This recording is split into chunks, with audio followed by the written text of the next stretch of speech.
Fala pessoal, sejam todos bem-vindos. Vamos aqui para mais uma notícia, mais um conteúdo, trazendo aqui comentários do canal Revista Oeste, mais uma notícia sobre esta política que hoje é um dos assuntos mais comentados e mais polêmicos do Brasil. Como eu falei, vamos com comentários do canal Revista Oeste, já deixando os créditos aqui ao canal do Revista Oeste na plataforma do YouTube. Pessoal, peço a vocês que se inscrevam, ativem o sininho de notificação e se puder deixar o seu gostei, o seu joinha, vai nos ajudar muito aqui dentro da plataforma. Só lembrando a vocês que ativando o sininho de notificação, assim que postarmos conteúdo, chegará diretamente em seu smartphone ou em seu computador. Peço a vocês também, pessoal, que comentem de qual cidade vocês estão nos assistindo, que é para a gente saber de onde está vindo a nossa audiência. Agora, sem mais enrolação, bora para a notícia.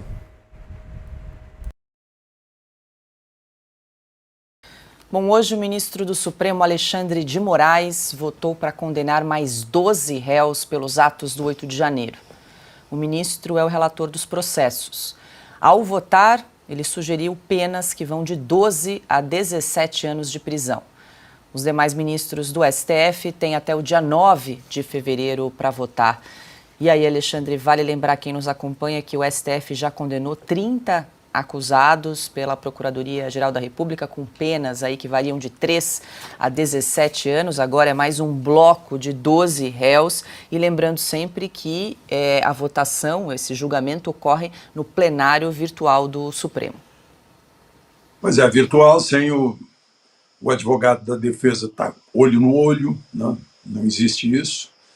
E o artigo 37 da Constituição fala em publicidade, transparência, ou seja, um julgamento tem que ser aberto, mas está fechado no mundo digital. E penas gigantescas. Vê o sujeito do relógio, por exemplo, que foi marcante a imagem, aquele do relógio está preso lá em Uberlândia, se não me engano, está perto da casa dele, acho que não foi condenado ainda, mas ele quebrou um relógio valioso que é de todos nós, e que vai custar um dinheirão para recuperar, e que é um patrimônio histórico. Agora, outros, eu vejo que parece que em todo grupo preso tinha uma pessoa, tinha uma faca. Não dá para dar golpe de Estado, derrubar governo com uma faca.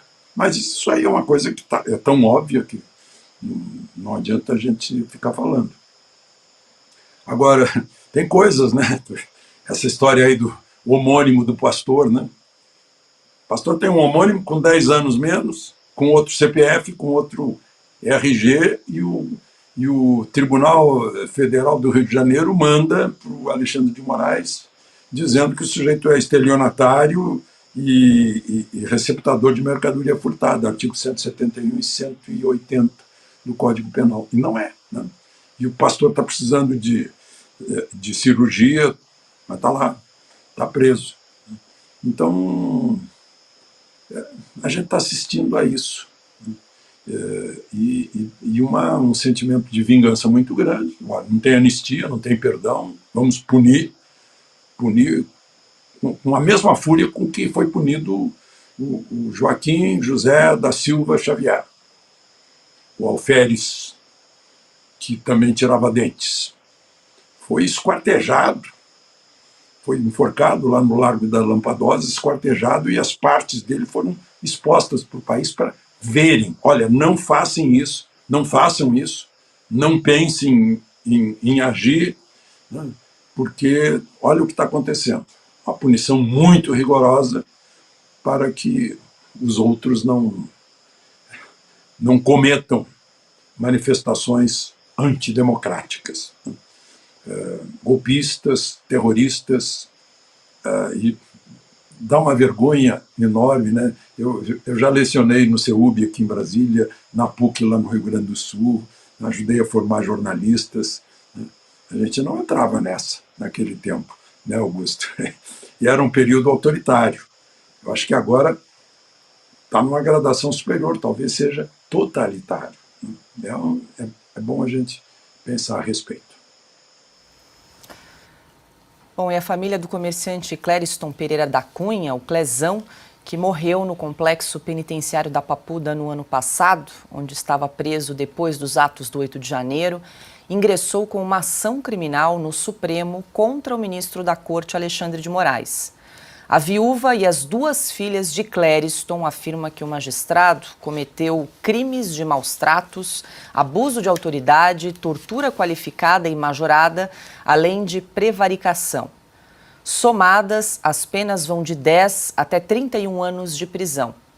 Elas pedem ainda que Alexandre de Moraes seja afastado de suas funções no STF e ainda pague uma indenização por danos morais. Bom, Piotr, vale a gente ressaltar aqui que essa petição é endereçada ao presidente da Corte, Luiz Roberto Barroso, assinada também pelo advogado Tiago Pavinato. Detalhe que o direito brasileiro consagra a razoabilidade e a proporcionalidade de todas as ações, voltando primeiramente ao tamanho das penas que estão sendo impostas às pessoas. A legislação brasileira também diz o seguinte: aos litigantes em processo judicial ou administrativo e aos acusados em geral são assegurados o contraditório e ampla defesa com os meios e recursos a ela inerentes. Entre elas, por exemplo, a sustentação oral, que o Alexandre já citou, que não está sendo dado. Ou seja, se tira do advogado, com um silêncio constrangedor da Ordem dos Advogados do Brasil, o direito dele só executar o trabalho. Aí você tem, por outro lado, dado esse arbítrio, é esse o nome que a gente pode usar, e arbítrio não é algo da democracia, muito pelo contrário, você vê, por exemplo, um juiz decidir ou um juiz não decidir o que ele tem que decidir. Como, por exemplo, os pedidos, no caso do Clériston aí, aliás, não era nem um pedido só da defesa, era um entendimento da Procuradoria-Geral da República de que ele deveria já responder, não em liberdade, porque ia estar com tornozeleira, mas poderia ter assistência médica fora do presídio. Nada disso foi feito. Quer dizer, o juiz não decide o que ele deveria decidir com o órgão da acusação, concordando com o entendimento da defesa. A defesa não pode impor nada, ela solicita, ela apresenta evidências, ela pugna por alguma coisa, coloca no processo e o juiz não decide. O juiz faz que não é com ele. Aí vem uma morte, como a gente diz com frequência aqui, é um cadáver na Praça dos Três Poderes e simplesmente não há punição. O que está vendo agora é uma tentativa por meios legais, o que é um problema porque os meios legais parece que não surtem efeito dentro do Supremo Tribunal Federal, de requisitar ao juízo que analise a competência, a incompetência ou, obviamente, a omissão de um juiz que não julgou algo que deveria julgar, ou pelo menos se manifestar. Nada foi feito e aí nessa hora o tempo é duro. Acabou falecendo. É uma morte de um preso que estava sob tutela do Estado.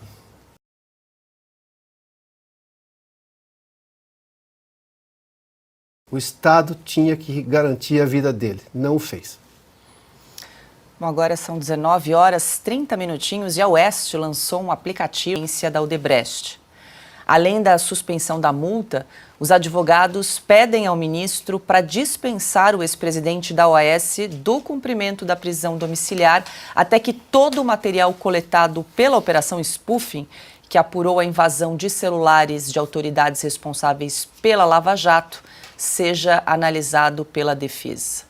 E aí, Augusto, que lambança o ministro Dias Toffoli desde o ano passado com essa sucessão de decisões aí suspendendo medidas, né, da Operação Lava Jato. A gente tem acompanhado esse desmantelamento uma atrás da outra, JF, Odebrecht e agora esse pedido aí de Léo Pinheiro, ex-presidente da OAS. De novo, né, o Nelson Rodrigues disse nos anos 60, 70 que os idiotas que antes ficavam babando na gravata e afastados de lugares mais importantes, já estavam por toda parte e tinham perdido o pudor, a vergonha. Eu acho que o ministro Toffoli perdeu completamente qualquer pudor e qualquer vergonha. E não tem nada de idiota, não. É um negócio muito bem dirigido. Ele está, recomendo enfaticamente a leitura do artigo do Zé Roberto Guzzo, que trata disso com muito mais competência. Eles estão anulando provas materiais. Nunca vi isso. É prova material. Se o sujeito devolve o dinheiro, uma quantia bilionária, e confessa a culpa, sem ser submetido à tortura, e depois tem isso devolvido por um ministro, não pode ser um negócio honesto. Não é possível que ele esteja fazendo isso só por amizade. Já seria grave. Já seria grave. Mas é muito dinheiro envolvido. Eu quero saber como é que fica essa história. Todos estão pedindo dinheiro de volta, por quê? Porque começou uma farra que vai contrastar com a seriedade com que vem sendo tratados os mesmos crimes em outros países. Nos Estados Unidos, a Ana já lembrou, houve punições e houve multas.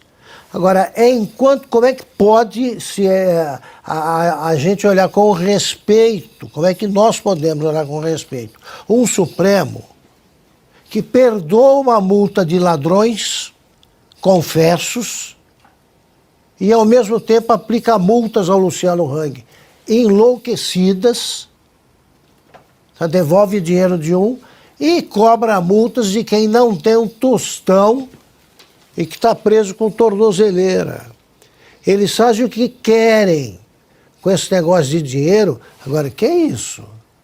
Eles confessaram, eles devolveram não sob tortura. E os que estão presos e não confessaram a culpa que não tem, mesmo sob tortura, porque é uma tortura, o que estão fazendo, a rotina desse pessoal que continua preso é uma rotina de tortura selvagem. Eles fazem isso. Quer dizer, e os jornais não estranham, a imprensa velha não estranha nada. Nada. E também jornalistas que viveram o AI-5 não percebem, fingem não perceber, que eu vejo jornalistas que combateram bravamente o AI-5 e tal, agora não escreveram uma palavra, porque ainda não tem coragem de defender esse tipo de vergonha imposta ao país. Eles não falam disso aí. Não falam, pois é muito pior.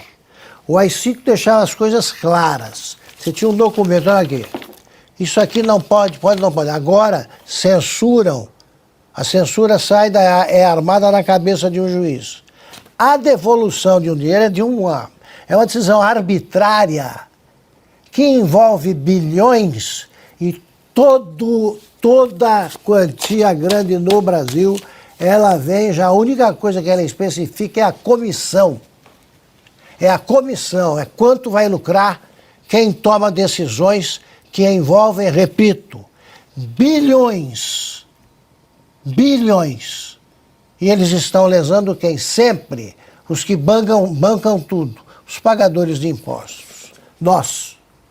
Pois é, Hugo, só para acrescentar uma informação, entre 2003 e 2018, as empresas controladas pela Odebrecht pegaram emprestado do BNDES, portanto, dinheiro nosso, dinheiro do Tesouro aí, cerca de 33 bilhões de reais. Em valores atualizados em setembro de 2019, esse valor salta para quase 52 bilhões de reais de empréstimos do BNDES pela Odebrecht. E vou repetir aqui sem nenhuma bravata. Eu vi a reunião em que os diretores aprovaram o acordo de leniência. Eu vi, podem me chamar para depor.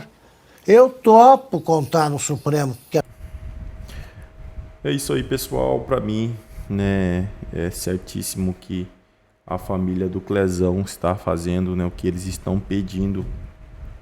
Assim, eles estão mostrando, né, que não estão satisfeitos até hoje com o que aconteceu, né, com o Clezão, né, a injustiça que aconteceu com o Clezão.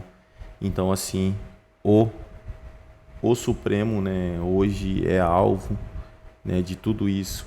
Sabemos, né, infelizmente, né, que não vai acontecer, né, do Alexandre de Moraes, né, ser afastado, como é o pedido da família, mas assim, pelo menos eles tentaram, pelo menos eles estão buscando justiça até, né, agora, porque assim, o que está acontecendo de injustiça no país por conta de, né, perseguição, né, a Choquei mesmo, né, acabou com a vida daquela menina e não aconteceu nada com eles. Pelo menos a família está tentando, pelo menos a família do Clezão está buscando alguma coisa. Sabemos que não vai acontecer, infelizmente, né, o afastamento do ministro, sabemos que não vai ter justiça, então mesmo assim eles estão mostrando força, eles têm que buscar, né, justiça pelo Clezão, né. Esse e outros casos que estão acontecendo no país, que estão acontecendo debaixo do nariz das autoridades, como Pacheco, como Lira, né, que eles podem fazer alguma coisa, mas infelizmente, né, não fazem nada. É isso aí, pessoal. Agradeço a vocês pela companhia. Já peço que se inscrevam no canal, ativem o sininho de notificação e, se puder, deixar o seu like, vai nos ajudar muito. Desde já agradeço. Valeu.